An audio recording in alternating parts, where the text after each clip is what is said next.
bergabung dengan kami. Tak lupa saya mohon maaf karena lewat praktek baik ini saya telah memakai waktu Bapak sebentar. Tapi fungsinya adalah bagaimana kami bisa sedikit berbagi lewat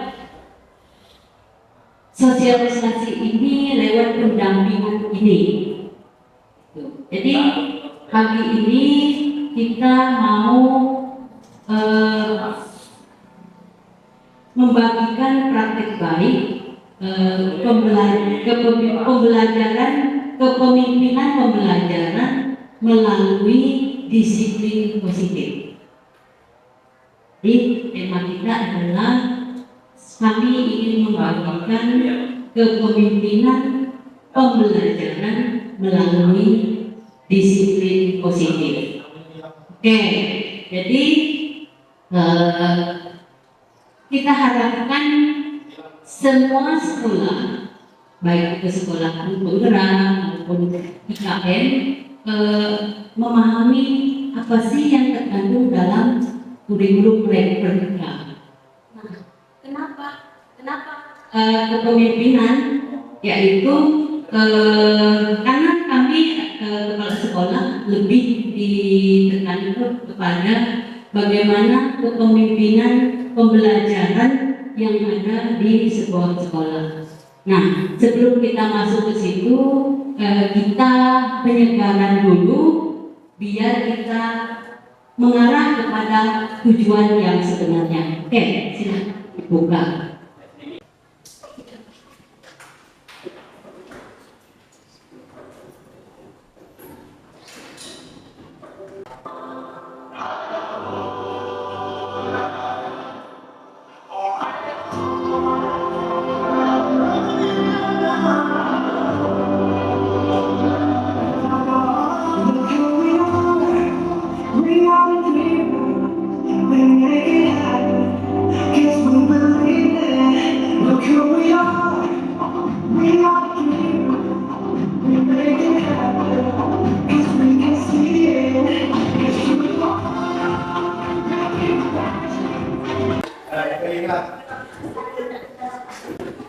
Bang Sarida bergerak. Gimana perasaannya? Senang. Oke, jadi guru pun kita buat seperti ini. Artinya bukan hanya kepala sekolah, tetapi guru pun seperti ini. Jadi ketika kelasnya sudah senang, kita awali dulu. Mereka senang dulu. Itu. Ketika mereka sudah senang, mereka akan bisa memahami apa yang mau kita sampaikan. Itu. Biarpun sedikit yang mau kita sampaikan, kalau mereka senang, sedikit itu akan menjadi banyak. Begitu. Oke, assalamualaikum warahmatullahi wabarakatuh. Adil Katalino, Bakcul Minta Surga, Basengan Kadibata. Om Swastiastu, Namo Buddhaya, Salam Kebajikan. Pagi ini di depan itu sudah ada sebuah file yang saya rasa guru sudah tidak asing lagi dengan apa sih budaya positif di sekolah. Apa sih itu? Itu. Tapi sebelum ke situ, saya mau kita bernyanyi dulu di pelajaran Pancasila. Bagaimana kita menghayati nyanyian itu sampailah kepada ini maksudnya kenapa kita harus bernyanyi dulu. Gitu. Next, yuk kita sama-sama ya.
sila itu tanpa saya menyampaikan materi itu sudah bisa dipahami apa maksudnya. Jadi ada 5 sila dan terus kita bernafas lewat sila-sila yang ada di dalam Pancasila itu. Oke.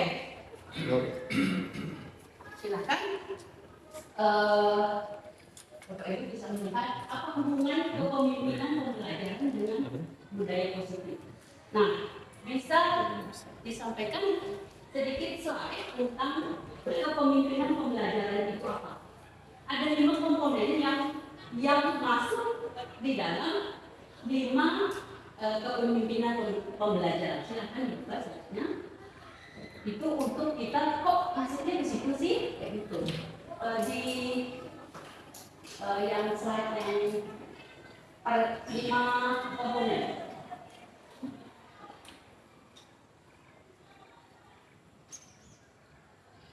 Kenapa dia bisa ke disiplin positif? Karena judul kita hari ini adalah praktek baik kepemimpinan pembelajaran melalui disiplin positif.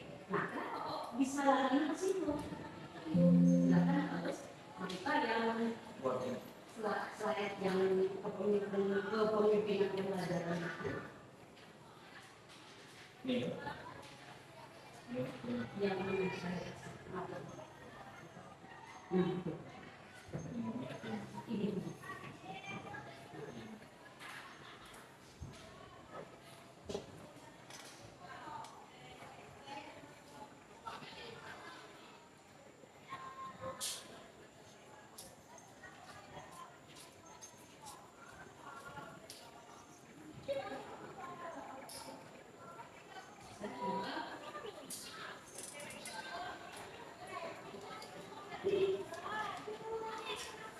Kalau tidak bisa, saya bisa sambil kita menunggu, saya bisa mengatakan kenapa disiplin positif itu kita ambil. Jadi kalau kepemimpinan kepala sekolah itu adalah harus mencakup 5 komponen. Nah, komponen-komponen apa saja? Nah, ini dia. 5 komponen kepemimpinan pembelajaran. Salah satu atau yang pertama adalah visi dan misi harus jelas. Tuh, seorang pemimpin pembelajaran harus memiliki visi dan misi yang jelas tentang arah dan tujuan pendidikan di institusinya. Visi ini harus diinspirasikan kepada seluruh anggota komunitas pendidikan untuk bekerja bersama mencapai tujuan yang diinginkan. Itu yang pertama. Yang kedua, pengembangan profesi. Pemimpin pembelajaran harus mendukung dan fasilitasi pengembangan profesi berkelanjutan bagi guru dan staf. Ini melibatkan pelatihan, workshop, mentoring, dan kesempatan lain untuk meningkatkan keterampilan dan pengetahuan mereka. Itu yang kedua, kepemimpinan pembelajaran. Ketiga, kultur dan iklim sekolah. Kultur dan iklim sekolah. Membangun dan menjaga kultur serta iklim sekolah yang positif adalah kunci dalam kepemimpinan pembelajaran. Ini menciptakan lingkungan yang inklusif, dan aman bagi semua siswa dan staf. Oke, pertanyaan saya, pernah dengar kata inklusif? Apa? Kira-kira? Ya? Hah? Belum pernah? Ya, siapa kira-kira dalam kelompok ini yang sudah pernah dengar kata inklusif? Di dalam sekolah kita, itu kan siswanya beragam mulai dari bakat minat mereka, ketertarikan mereka, gaya mereka, bahasa mereka, suku mereka, kemampuan mereka, terus mereka terlahir ada yang pintar, ada yang sedang, ada yang mungkin daya tangkapnya mungkin masih rendah, ada yang dikategorikan siswa yang berkebutuhan khusus. Itulah yang disebut dengan inklusif. Artinya semua yang di dalam sekolah itu kita rangkum menjadi ini loh pelajar kita, ini loh peserta didik kita. Itulah yang disebut inklusif. Inklusif itu merangkum semua warga di situ, tidak ada perbedaan. Itu ya inklusif. Oke, next.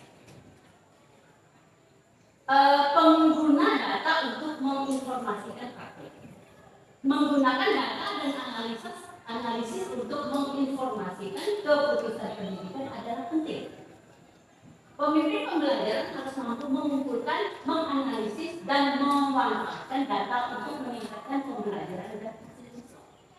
Next. Kolaborasi dan komunikasi. Pemimpin pembelajaran harus mendorong kolaborasi dan komunikasi efektif antar semua pemangku kepentingan, termasuk guru, siswa, orang tua, dan masyarakat.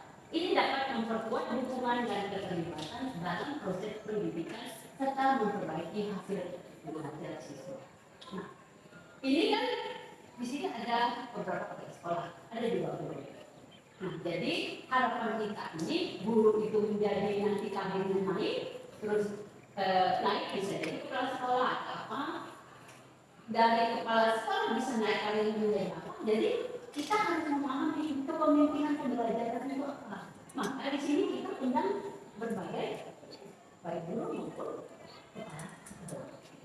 Jadi harus tahu apa maknanya begitu. Nah sekarang disiplin positif berada di posisi yang mana?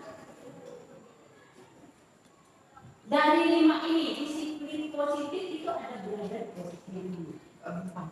Coba next kita lihat Agus. Apakah benar tempat? Biar kita bisa naik kesimpulan. Yang ketiga kali. Yang tiga, ya. Tiga. Kultur. Kultur dan iklim sekolah. Gimana yang lain?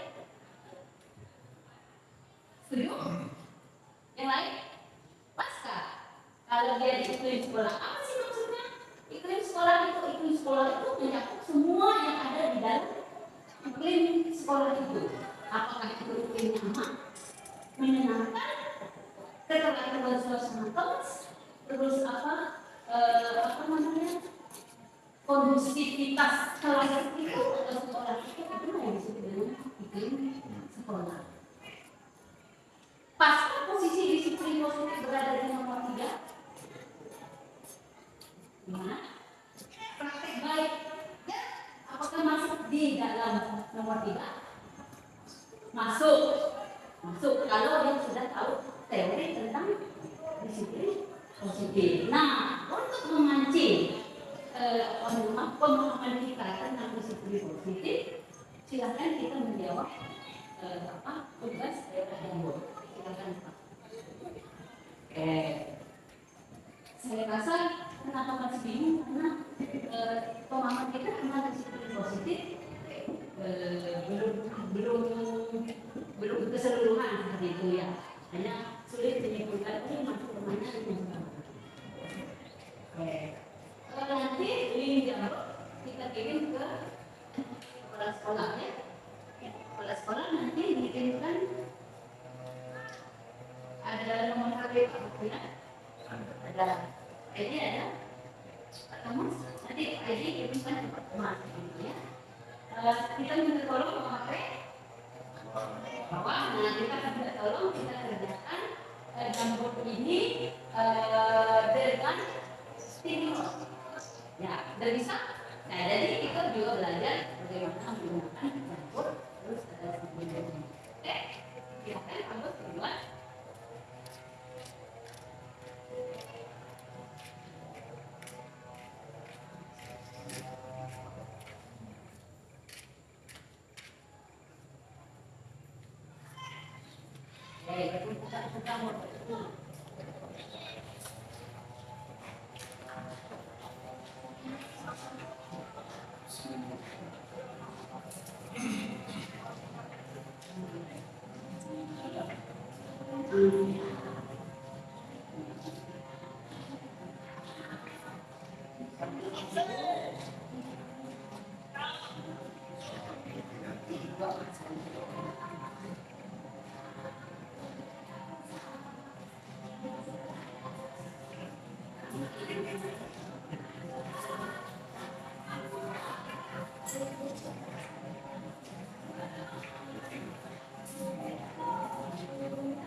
sambil kita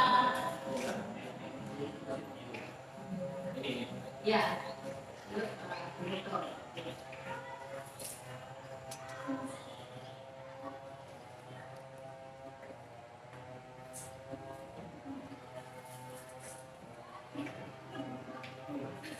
Nah, ini nanti kirim ke kamu-kamunya, terus nanti kirim ke grup yang punya kita, hubungi dengan Ibu Esti, Pak Thomas, nanti Pak Edi kirimkan ke Pak Thomas ya. Dan alamat. Oke, nah pertanyaannya, Agus, jadi pertanyaannya.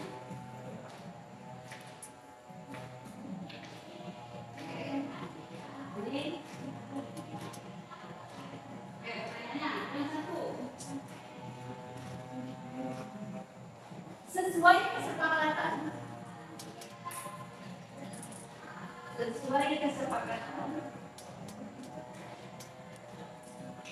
peserta didik yang tidak mengerjakan tugas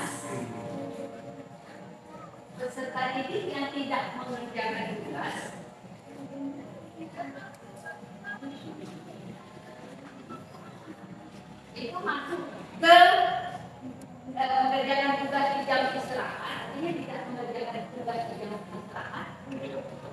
Di jam istirahat. Didik. Nah, itu pertanyaannya. Nah, sekarang pilihannya. Oh, itu pernah menulis pilihannya.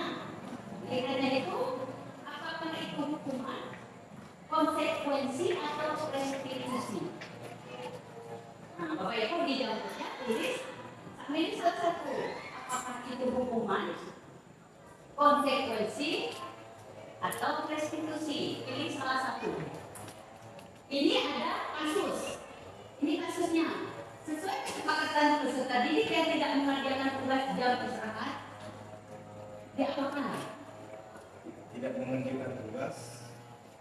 Sesuai kesepakatan bersama, peserta didik yang tidak mengerjakan tugas harus mengerjakan tugasnya. Pak. Sesuai kesepakatan bersama, pendidik yang tidak mengerjakan tugas. Mengerjakan tugas harus mengerjakan tugasnya. Yang ketiga garis bawah itu harus mengerjakan tugasnya. Nah, apakah itu hukuman, konsekuensi, atau restitusi? Pilih salah satu. Kasih jawabannya ke Pak Agus. Sesuai kesepakatan bersama, peserta didik yang tidak mengerjakan tugas harus mengerjakan tugasnya. Yang di garis bawah itu harus mengerjakan tugasnya. Apakah itu masuk restitusi, hukuman, atau konsekuensi? Tidak masuk semua. Kasih namanya di jamur itu. Ya, di sekitarnya nama baru jawabannya. Oh, ini hukuman, ini konsekuensi, ini restitusi. Hukuman itu kasih nama. Siapa tuh yang di situ? Kasih nama, terus baru misalnya hukuman, baru kirimkan. Itu jadi sendiri. Silakan terus dipilih. Kalau yang HP kayaknya download dulu. HP harus download. Yang nggak bisa,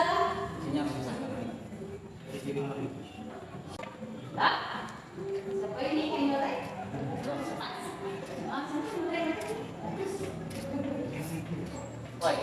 Yang ini sedikit note yang ini di sini. Belajar Pak. Nah, di sini juga kita praktek baik bagaimana menggunakan stick note. Nanti Bapak Ibu bisa menggunakan ini untuk siswa Bapak Ibu, tapi syaratnya memang harus ada sinyal. Oke? Tulis Kak. Ya, ditulis hukuman, konsekuensi, atau restitusi. Di bawahnya tulis namanya. Nanti kalau ini nggak bisa tidak ada apa-apa. Ya, jadi kan mereka sudah ini kayak gini bagaimana sudah ada. Nanti baru setelah di lapangan nanti baru dipraktekkan. Ya, oke. Asik loh menggunakan ini. Asik menggunakan ini. Sesuai dengan pemahaman Bapak Ibu ya. Saya pernah dulu dengar tentang disiplin positif. Ya udah dianukan jalan gitu. Kira-kira Jadi pemahaman awal.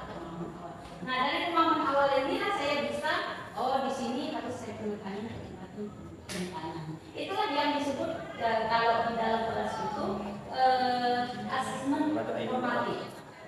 Pertanyaan-pertanyaan awal yang menguji pengetahuan siswa terhadap materi yang mau kita ajarkan.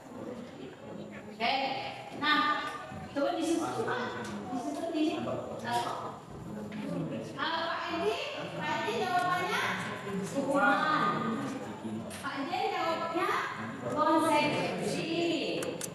Ansari jawabannya hukuman. Pak Thomas jawabannya konsekuensi. Bukunya jawabannya hukuman. Oke. Asik nggak memakai itu? Asik. Asik kan? Asik. Jawab. Udah, kamu sudah jawab itu. Nah, itu siapa yang jawab konsekuensi tidak bernama? Nah, nanti siswa kita kalau kita pakai ini, cara kita melihat mereka ini jawaban A, jawaban B, jawaban C itu kayak apa? Kalau tidak kita kasih identitas. Nah, identitasnya bisa berupa kode nama atau nama itu lebih baik.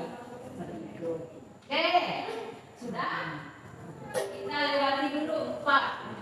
Kita lewati dulu. Kita lanjut ke halaman ke pertanyaan nomor 2. Nah, pertanyaan nomor 1, kira-kira jawabannya apa sih?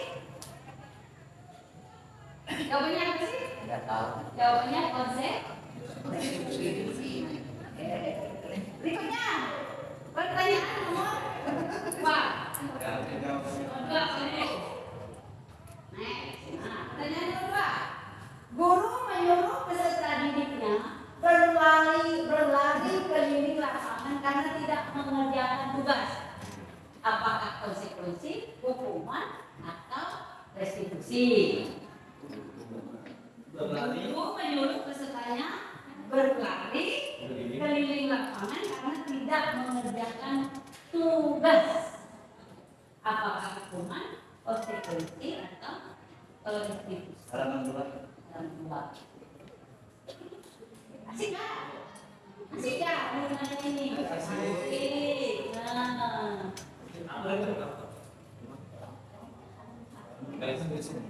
Restitusi atau konsekuensi? Oke. Kira-kira di dapurnya jawabnya apa? Jawab. Oke, isi nol. Di slide yang kedua nih, Bang. Slide yang kedua. Oke. Gimana? Thomas. Mana identitasnya tadi? Itu siapa yang tidak beridentitas? Pak Ansari dikasih identitasnya. Oke, Pak Thomas hukuman, Pak Ansari hukuman, terus Pak Jen apa Pak Jen jawabannya? Pak Jen hukuman, terus Munajirah itu hukuman, terus siapa lagi nggak bernama ini? Bu Lexi itu hukuman, Ibu Puji hukuman. Oke, kita tepuk tangan.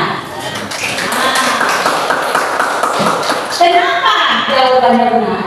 Karena semua sepanjang ini selama ini kita melakukan yang ini.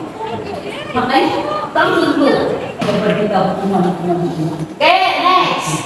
Pertanyaan nomor 3. Peserta didik, kalau udah ketiga sudah ajar ya. Peserta didik yang memecahkan kod, diajak oleh guru mendiskusikan kesalahannya. Lalu muncul ide dari peserta didik untuk meminta maaf dan mengganti kod yang pecah. Nah, itu masuk hukuman, konsekuensi atau restitusi. Konsekuensi dari hukuman, konsekuensi atau restitusi.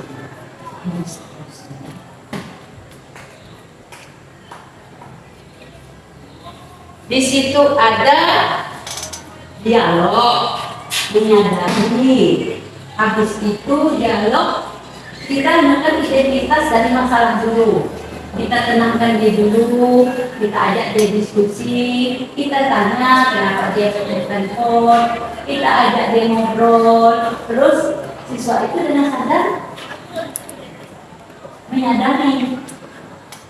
Itulah dan tindakannya setelah dia menyadari, tapi bukan dari dorongan yang dari dulunya, dari siswa itu sendiri berpikir. Nah, itu masuk hukuman, konsekuensi atau restitusi. Oke, Pak Edi restitusi, Sari restitusi, Pak Jen restitusi, Pak Baktian konsekuensi. Restitusi bukan saya. Ibu Emas restitusi.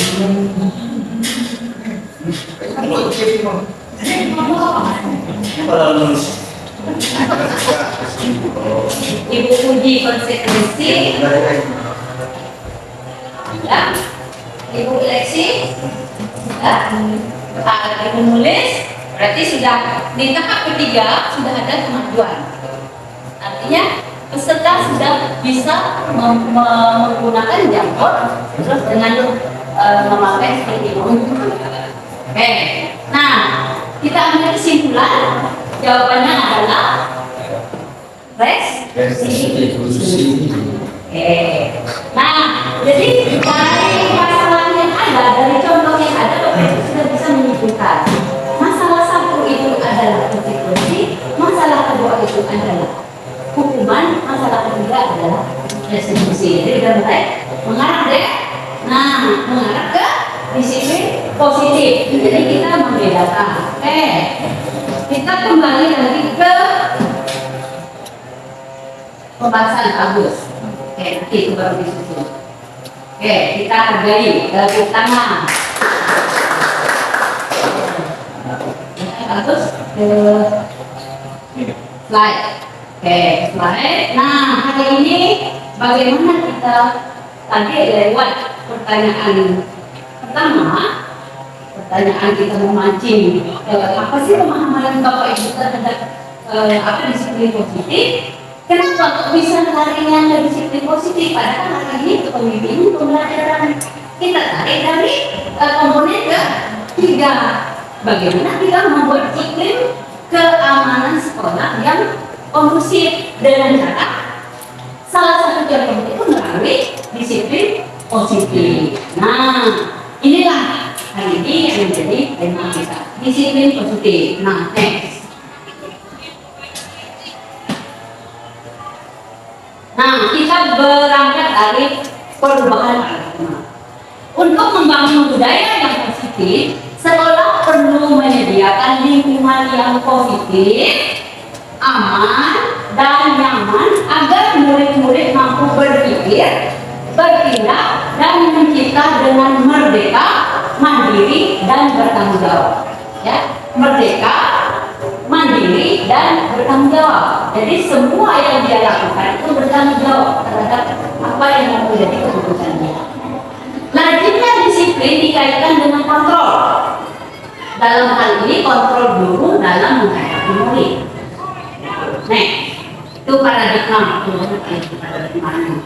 Nah, budaya positif di sekolah yaitu nilai-nilai dan kebiasaan-kebiasaan di sekolah yang berpihak pada peserta didik agar mereka dapat berkembang menjadi pribadi yang kritis, pribadi yang penuh hormat, dan pribadi yang bertanggung jawab. Itu harapan kita sebagai kenapa disiplin positif ini kita angkat menjadi sangat penting. Karena ini akan mendukung semua proses kepemimpinan pembelajaran di sekolah. Berikutnya.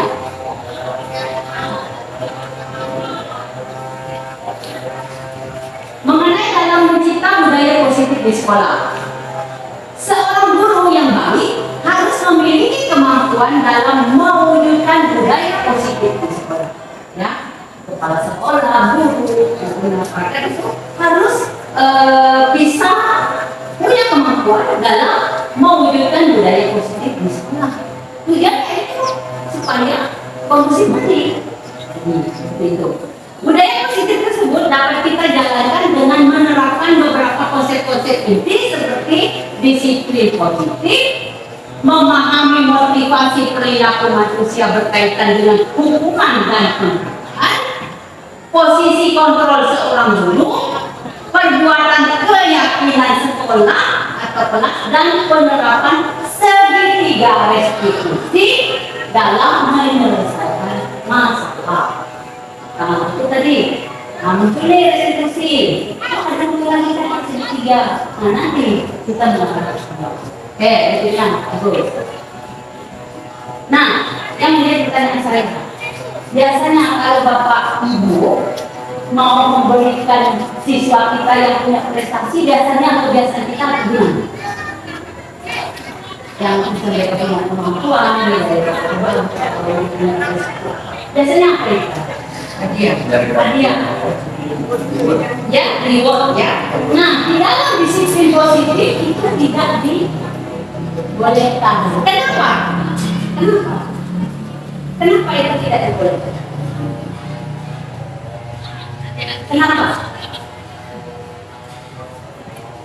Kenapa Pak ini tidak dibolehkan?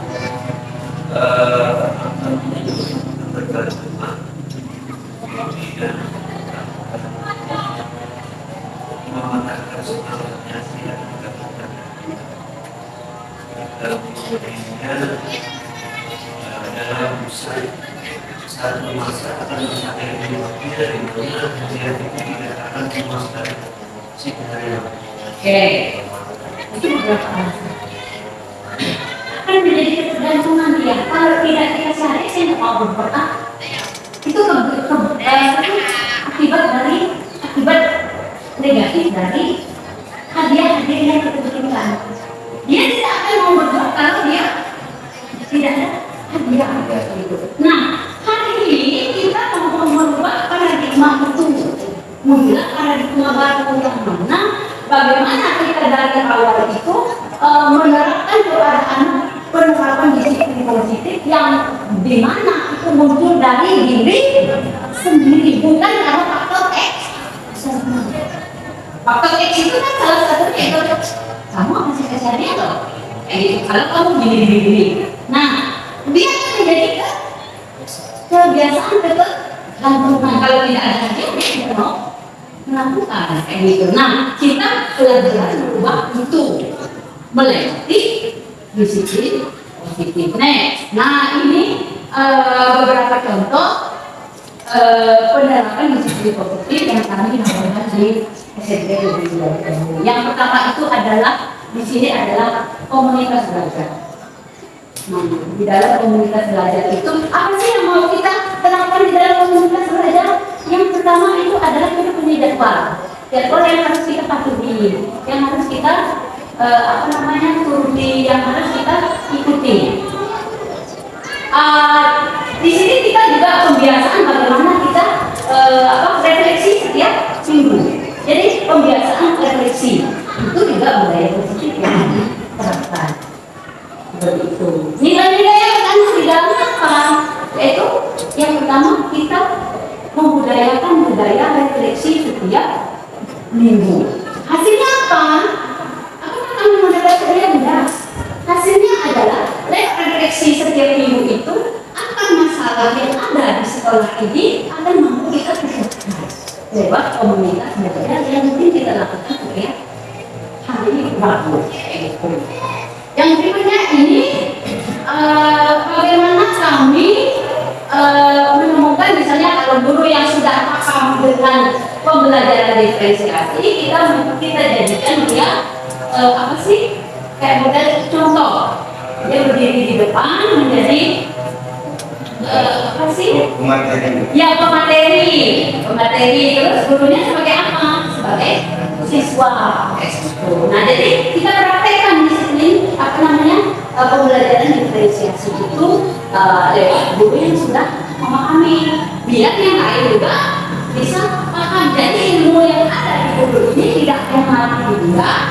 dia bisa diimbaskan kepada guru-guru. Tuh, ini beberapa budaya disiplin kami. Berikutnya. Nah ini, murid gimana? Nah murid misalnya lewat ini pembentukan OSIS, lewat program kepramukaan, program OSIS itu mendidik mereka untuk biar mereka bisa menjadi anak-anak yang bertanggung jawab, menjadi anak-anak yang mandiri. Seperti itu. Nah, perlu kesadaran itu tidak pernah memaksa mereka menjadi anggota OSIS, tapi mereka sadar sendiri. Oh saya mendatang menjadi anggota OSIS. Itulah kita bentuk kembali disiplin positif. Menunjukkan kesadaran diri dulu. Gitu. Nah, seperti ini program sportnya, program kepramukaan itu banyak sekali yang bisa dipelajari. Itu beberapa contoh dari positif di sekolah kita. Berikutnya. Nah, satu disiplin positif, dua disiplin positif, tiga disiplin positif. Disiplin positif yang pertama, cara penerapan disiplin positif yang mengajarkan anak bertanggung jawab dan menumbuhkan kesadaran diri berdasarkan nilai-nilai kebajikan. Itu kita ambil dari contoh pendidikan tadi. Terus lebih ke arah disiplin diri yang dapat mengontrol diri dalam melakukan segala tindakan. Jadi yang pertama itu disiplin positif itu menumbuhkan kesadaran diri, yang kedua itu mengontrol diri, yang ketiga itu motivasinya berasal dari ini bukan paksaan. Itu prinsip dari disiplin positif. Next. Nah, teori motivasi yang ada pada manusia, ada perilaku yang mungkin ada manusia. Apa? Untuk menghindari ketidaknyamanan atau hukuman. Apa yang akan terjadi apabila saya tidak melakukannya? Jadi saya akan dikasih hukuman. Berarti itu teorinya berasal dari mana? Dari luar. Berarti dia eksternal. Berarti saya melakukan dengan saya nanti nggak dapat hukuman. Berarti kan ada X-nya. Berikutnya untuk mendapatkan imbalan. Jadi seperti hadiah. Berarti teori apa dia? Motivasi apa? Apakah dari dirinya? Kalau dia saya dapat hadiah ini, saya mengerjakan ini, berarti saya dapat imbalan. Berarti itu berarti eksternal. Bukan masalah depan ini, kalau kita bekerja dari perusahaan berbeda itu beda. Bukan di sini adalah kesadaran bagaimana mereka misalnya mengumpul sampah, kita ajarkan mereka untuk sadar diri dulu bahwa sampah itu tidak baik. Lewat apa? Sosialisasi yang kita lakukan seperti itu. Oke, sekarang untuk menghindari diri sendiri, untuk menghargai diri sendiri, itulah yang disebut dengan motivasi internal. Jadi motivasi internal itu lebih kepada mengarah kepada disiplin positif.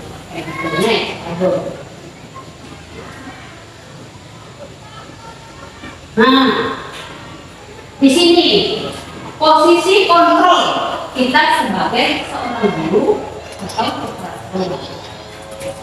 Posisi kontrol yang selama ini ada, nomor satu teman-teman, nomor dua teman, nomor tiga pembuat merasa bersalah, nomor empat pemantau, nomor lima manajer. Nah, Bapak Ibu ambil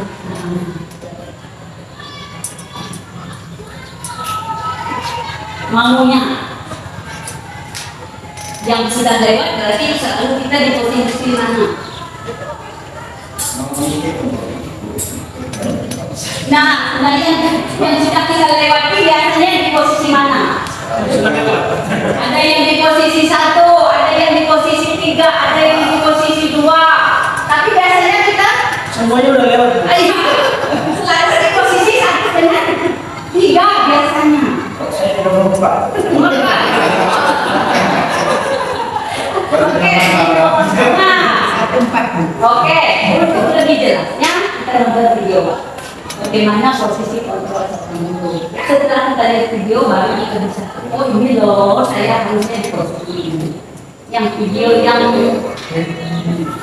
nah, menstabilkan identitas sudah saya jelaskan tadi. Nah, validasi itu sudah, menanyakan keyakinan sudah, terus dia, nah, segitiga restitusi dalam penyelesaian masalah. Guru yang berperan sebagai manajer menggunakan segitiga restitusi dalam penyelesaian masalah melalui 3 tahap, yaitu menstabilkan identitas, validasi tindakan yang salah, dan menanyakan keyakinan. Apa harapan yang kita terapkan dari segitiga restitusi adalah harapannya itu menghasilkan murid yang apa?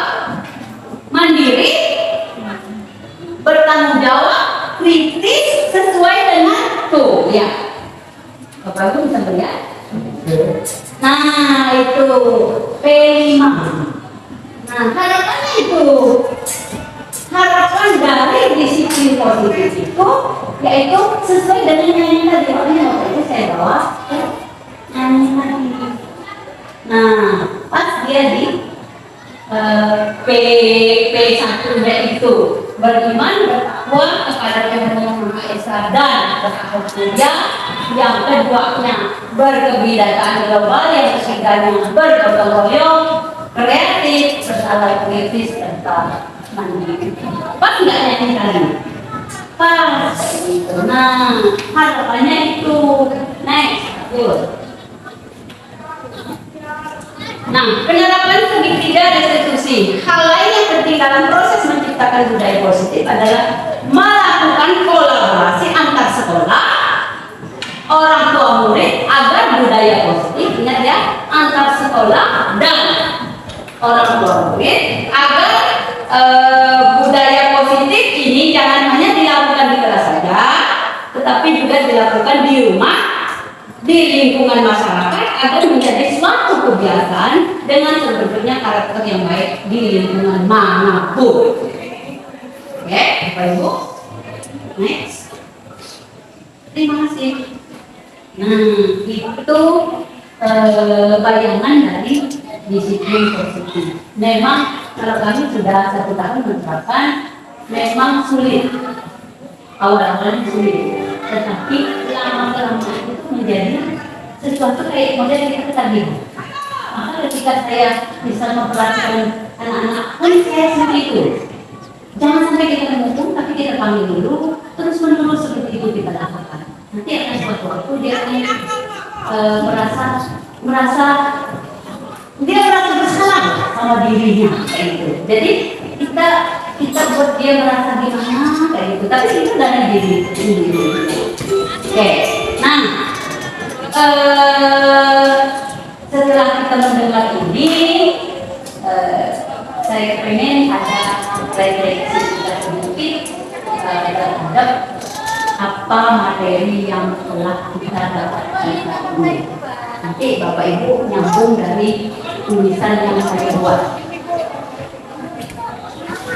Tulisan begini. Tulisan.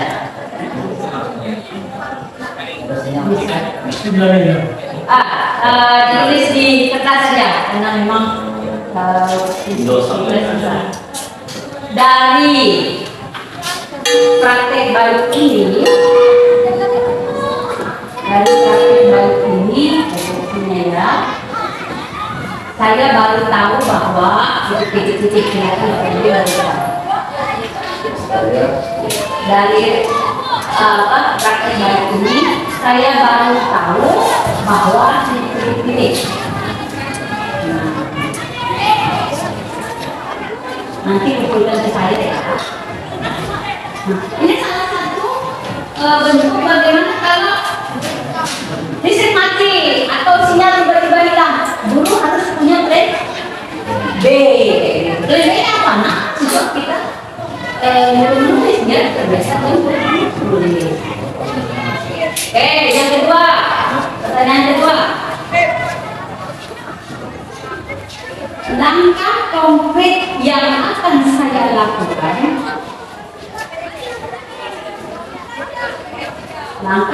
konkret yang akan saya lakukan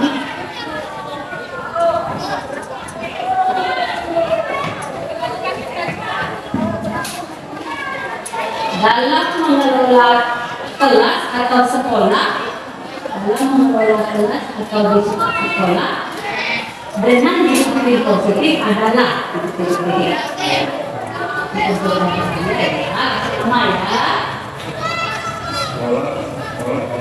kalau kelas atau sekolah dengan disiplin positif adalah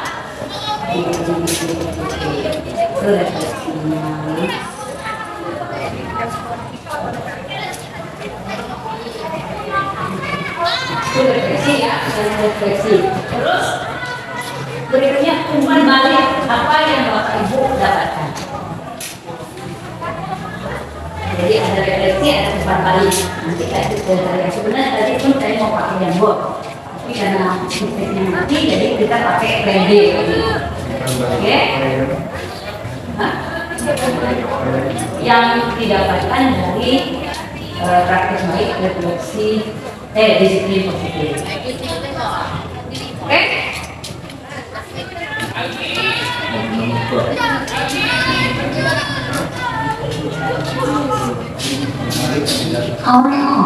Bagaimana yang dari yang praktek di pembelajaran disiplin. Oke, sambil nanti diisi, kita tutup dengan kita nyanyi kembali. Kita belajar Pancasila biar lebih memaknai, menghayati, karena Bapak Ibu sudah mendapatkan disiplin positif dari sosialisasi hari ini. Oke, silahkan saya dulu. Silahkan Pak. Oke, sebelum ke situ, hari ini gimana? Materinya? Bagus, kira-kira dapat pencerahan. Dapat pencerahan. Semoga harapan kita ke depan ini bisa diimbaskan kepada kawan-kawan guru di sekolah Bapak Ibu, biar ini bisa jalan. Karena kalau hanya di sini saja ilmunya percuma. Karena ketika kita membagi ilmu kepada orang lain, maka berkatnya adalah surga. Ya, terima kasih. Kita lihat kembali, kita belajar Pancasila biar lebih kita maknai. Nyanyi bersama-sama ya. Ayo berdiri dulu.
Waktu yang telah Bapak berikan kepada saya karena sudah kolaborasi sayangnya. Semoga hal yang baik ini akan terus kita teruskan kepada anak-anak kita. Terima kasih. Assalamualaikum warahmatullahi wabarakatuh. Terima kasih. Thanks for watching.